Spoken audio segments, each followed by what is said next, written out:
Day 4 na nga pala simula nung nakalipat kami dito sa bagong bahay. At eto nga pala yung breakfast na hinanda ni Pinggoy. So pagkagising ko, naka-ready na yan, napakain niya na yung mga bagets.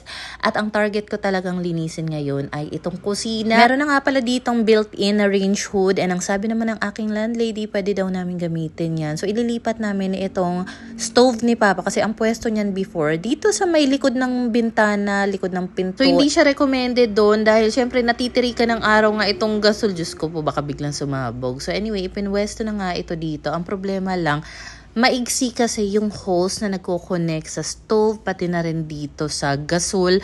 Kaya naman, hindi siya swak na swak dito sa pwesto ng range hood. So I think, kailangan naming bumili ng mas mahabang hose para kahit papano, kapag nagluto ng dalawahan, higop na higop ng range hood yung usok, yung steam, or kung ano man yan. Meron din pala ditong covered na power outlet. Maganda ipwesto naman dyan yung rice cooker. So, pansamantagal, dahil wala pa nga kaming mahaba-habang hose para dito sa gasol. So, dito na muna namin siya ipopwesto. Actually, dyan naman talaga namin siya ipopwesto. Kasi before naman kami pumunta dito, halos ganito rin yung lutuan nung may-ari. And nakaganyan lang din yung gasulet. Ay, yung gasulet. Nasana. Gasol nila.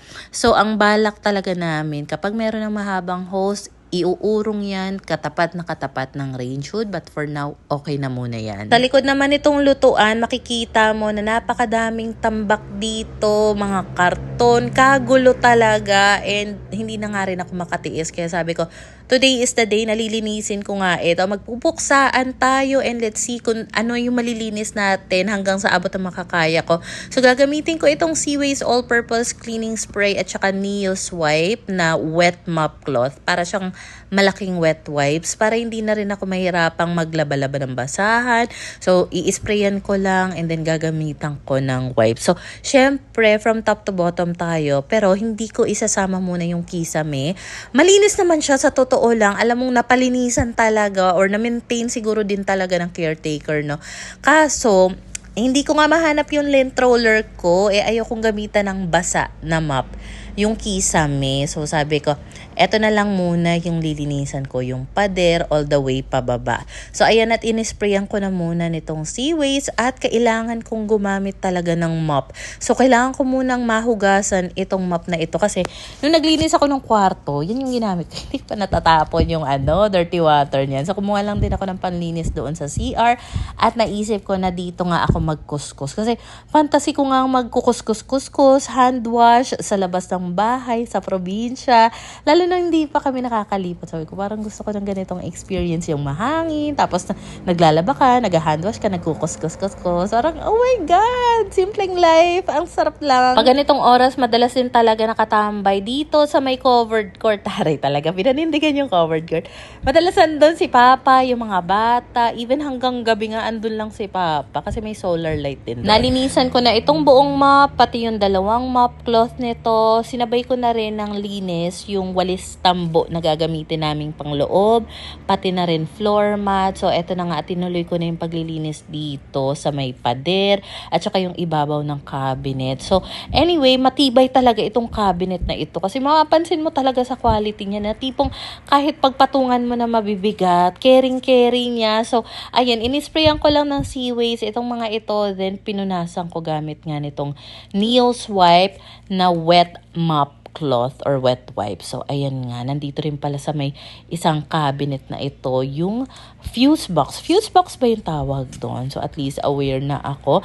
And ang dami ko talagang mailalagay dito. Kaya naman, nung nagpunta kami dito for the very first time para tingnan yung bahay, nakapag-decide na talaga ako na kapag lumipat kami dito, ibebenta ko na talaga yung puti naming built-in cabinet sa dating apartment. Kasi naman, kita mo naman, napakadami kong mailalagay dito na feeling ko, kung ano yung gamit na meron kami dito, kasyang-kasya talaga dito. So, hindi ko na talaga kakailanganin yung puting hanging cabinet. Kaya, mas napadali sa aking, mag-move on kahit na mabigat kahit papano sa pakiramdam ko. Kasi bago pa lang yung cabinet na nagluluto na rin pala si Pinggoy ng uulamin namin for lunch. Hanggang dinner na yun, menudo. Kasi may mga times din naman na yun niluluto niya. Hindi naman nauubos ng isang kainan lang dahil ang konti ko minsan kumain, si Papa din, especially yung mga kids. So, hanggang kinagabihan na yan and mas tipid talaga. Buti na lang kahit papano, nakapamili na kami nung isang araw or kahapon sa palengke. So, at least hindi na kailangan lumabas-labas pa. Napansin ko dito sa mga lower cabinet, may mga iba na built-in na lagayan ng mga plato, baso, or kung ano-ano pa.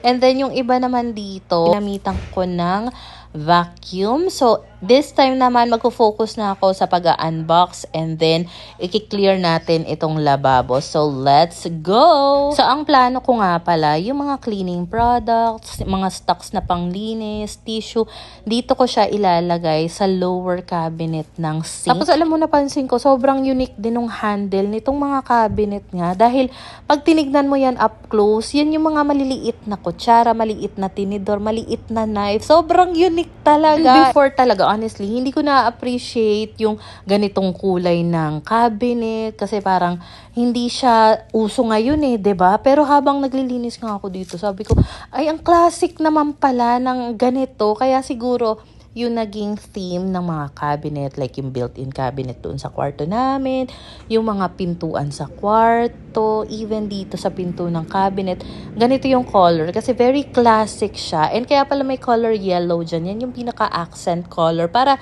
may pop of color, sabi daw nung may-ari. So, anyway, eto nga palang mga small appliances ko, nandoon siya sa ibabaw ng sink. And then, meron kasi akong mga tumbler na hindi ko pa mai-let go kasi feeling ko hanggang sa mag-high school yung mga anak ko magagamit nila.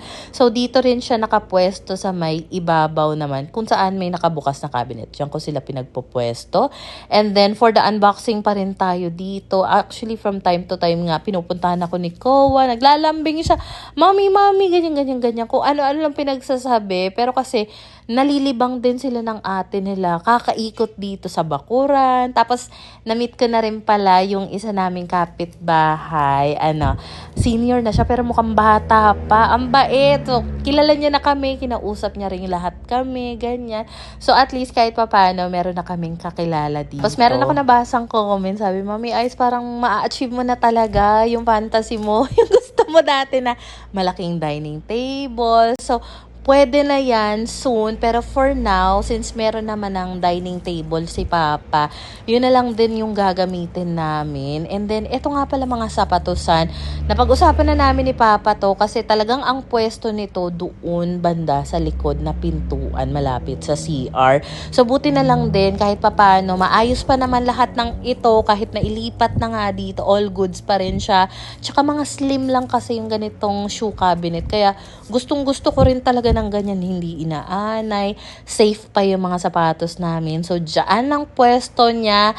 And kahit papaano, may enough space pa rin naman kaming malalakaran papunta sa CR, pabalik ng kusina. So, itong ilan sa mga gamit ng may-ari, ang sabi niya kasi is, yung mga itatanggalin namin, lagay lang muna sa labas. And then, kapag naging available na ulit yung gagamiting truck, ipapahakot na lang. Pero the rest kasi ng gamit, nasa third room pa, kaya hindi ko pa maipakita sa inyo. Puno pa siya. So, if ever maging empty na yon, gagawin natin guest room yon o kaya room ni na Pinky, kasi nilook forward din ni Pinky na magkaroon siya ng room niya. O, diba? Nandun na siya sa age na gusto niya na ng privacy. Namap ko na rin pala yung pader dito sa side na ito. So, this time, pinupunasan ko lang itong wall decor dito. Ang cute nga. Alam mo, sobrang nakakatuwa. And even up to now, parang hindi pa rin nagsisink in sa akin na talaga ba, gigising ako na dito na kami nakatira. Ang laki-laki na. Parang never pumasok sa, sa kokote. Never sumagi sa isip ko na magkakaroon kami ng chance na tumira sa ganito kalaking bahay. Kasi iniisip ko dati, yung ganito kalaking bahay, sobrang mahal nito. Tapos may malaking backyard pa. Kaya sobrang thankful talaga ako sa landlord namin, landlady namin na grabe, nag-take sila ng chance sa amin. Pinagkatiwalaan nila kami na tumira dito kahit hindi naman talaga nila pinaparenta. So, Ma'am Shi, thank you talaga from the bottom of my heart. And asahan mo na iingatan, aalagaan namin at i-maintain namin maayos, malinis itong bahay mo. But for now, pasensya na muna kasi talagang ang dami pang kalat. Hindi ko pa talaga siya magawang linisin all in one day. Hindi kaya ng mami niyo. Siyempre si Papa din, shout out din kay Papa. Napakasipag maglinis sa labas. Ayan, at natanggal na natin lahat ng mga karton-karton dyan. So dito ko na lang inalagay namin ng mga plato. And I'm thinking, since parang swak naman siya dito sa ibabaw ng sink, why not itry ko kaya para kahit papano naman hindi nako-cover yung isang bintana doon. So eto namang mga storage boxes na to, I'm thinking dalhin yan doon sa third room kapag naging bakante. So for now, doon na muna siya sa tabi ng ref. Well, anyway, paglalagyan ko na nga ng laman itong mga upper cabinet dito sa side ng lutuan. And kahit mga mabibigat na mga appliance like yung ice maker, feeling ko talaga caring niya. So dito naman sa ilalim, doon ko nilagay yung mga pangluto namin, cooking pans, and then pinapasok ko na rin pala kina Pinggoy, kina Papa itong mga lamesa, yung upuan. So bali may dalawang dining chair si Papa. So isasama ko na lang dito yung dalawa naming dining chair din para kahit papano balance siya, 4 na upuan. Dito nga pala sa pull-out rack nilagay ko yung mga lutuan namin, then yung katabi niyan, yung lagayan namin ng bigas. So, itutour ko na lang kayo dito sa kusina once na matapos ko na talaga yung paglilinis. As if naman merong may gustong makakita.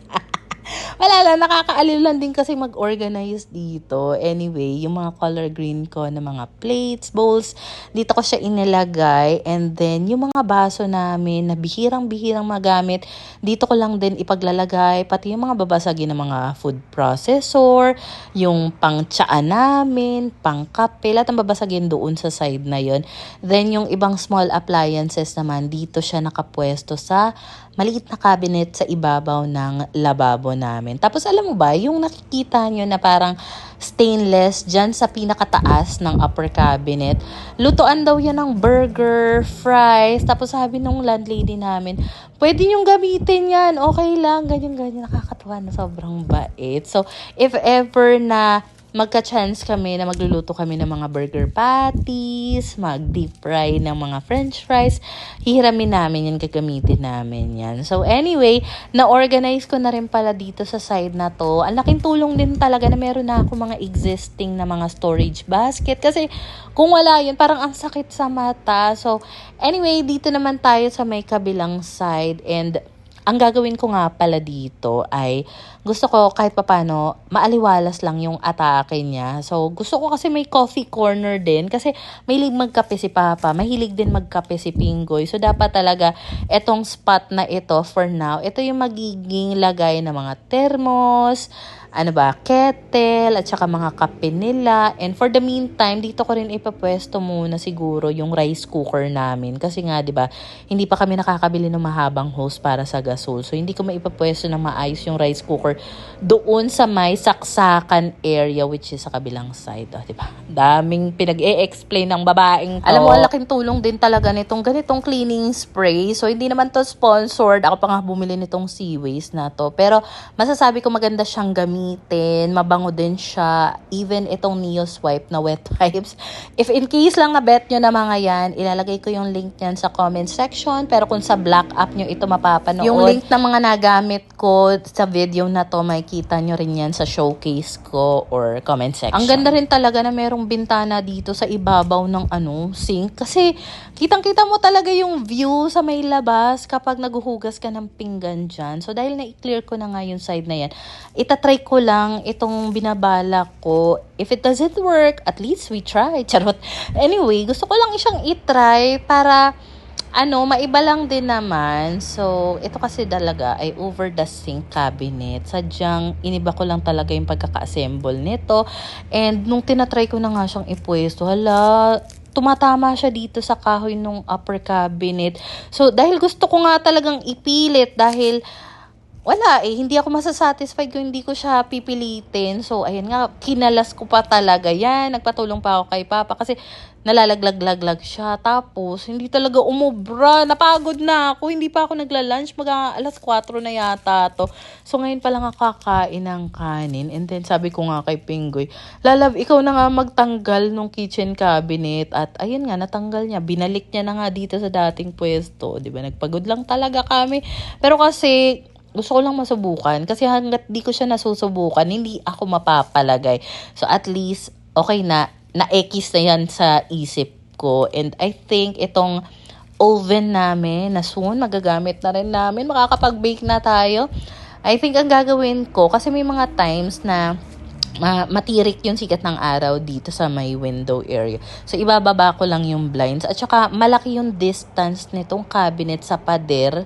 So, hindi rin naman talaga siya diretsong matatamaan ng sikat ng araw. Alam mo yon. So, anyway, ayan na nga po. Diyan nakalagay yung mga plato, mga baso. Yung food cabinet namin, nandyan din yan para sa mga leftover food. Hindi namin ipopwesto yung food cabinet dito sa may tiles sa may countertop. Kasi napapansin namin ni Pinggoy, mabilis siyang, puntahan ng mga langgam. Hindi mo pa naman agad-agad makikita yung mga langgam dahil kakulay nga nila yung countertop. Alam mo, ilang oras na rin ako naglilinis dito na parang wala pa rin katapusan tong ginagawa ko. Napapagod na nga ako, nangangalay na yung legs ko.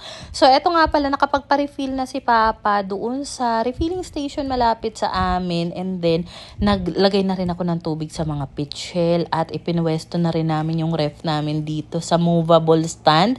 So, meron kaming dalawang ref, isa kay Papa, isa sa amin, pero ang pinapaandar lang namin yung ref namin. Ang dami pa talaga naming gamit na hindi na ipapasok. Andun lang sila sa may likod ng bahay, sa may covered court.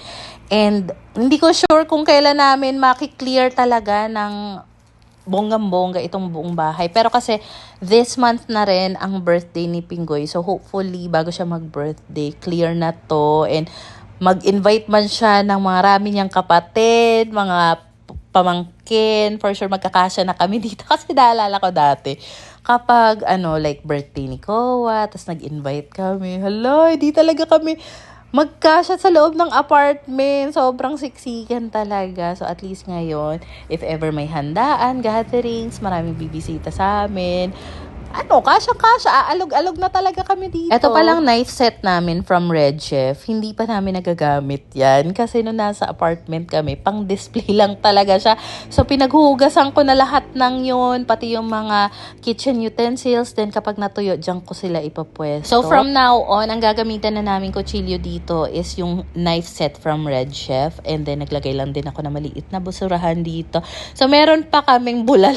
Pang ilang araw na namin yung bulalo at saka menudo. So anyway, habang busy nga ako doon, hindi pa talaga ako tapos. Nakita ko itong anak ko, busy kaka-drawing. Si Kowa naman tulog na sa sofa. And meron pala kaming cable TV dito kasi may signal service yung dating may-ari. Pinagamit sa amin. Bali, nagbayad na lang kami for subscription.